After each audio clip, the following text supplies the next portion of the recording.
Hello नमस्कार दोस्तों, जय हर हर महादेव।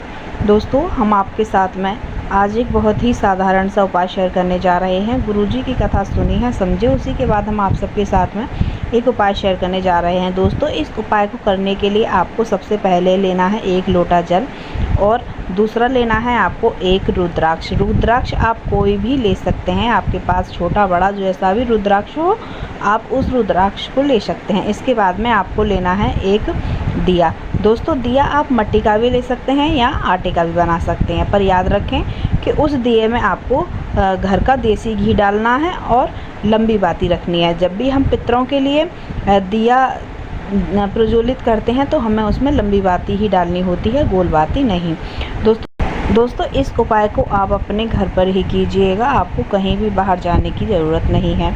इस उपाय को करने के लिए आपको सबसे पहले 1 लोटा जल लेना है। उस 1 लोटे जल में आपने जो रुद्राक्ष लिया है, हमने बताया आपको रुद्राक्ष आप कोई सा भी ले सकते हैं, तो आप उस 1 रुद्राक्ष को डाल दीजिए। जब आप उस लोटे में उस रुद्राक्ष को डाल दें तो आपको उस लोटे के ऊपर एक कटोरी या प्लेट ढक देनी है।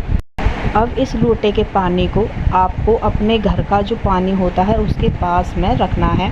अब आपके घर का पानी चाहे मटके में हो या फिर कोई आरओ लगा हो या कोई मयूर जग हो, उसी के पास में आपको इस लोटे के पानी को रखना है। दोस्तों, आप इस उपाय को 10 बजे से लेकर 12 बजे के बीच में ही कीजिएगा। इसके बाद में आपने जो देसी घी का दिया लिया है उसको प्रज्वलित करना है। याद रखें, लंबी बाती का दिया होना चाहिए। इस दिए को प्रज्वलित करके आपको इसे इसी स्थान पर रखना है। इसकी बाती का मुख दक्षिण तरफ होना चाहिए। दोस्तों, फिर आपको प्रदोष काल में एक और दिया प्रज्वलित करना है और उसकी बाती का मुँह भी दक्षिण ओर होना चाहिए। अब इस उपाय को करने के लिए आपको सुबह सबसे पहले जगना है। जगने के बाद आपको नहाना है, मतलब स्नान करना है। स्नान करने के बाद 10 से 12 बजे के बीच में आपको इसी स्थान पर एक और दिया प्रज्वलित करना है, वो भी देसी घी का होना चाहिए, लंबी बाती का। उस बाती का मुख भी दक्षिण ओर होना चाहिए।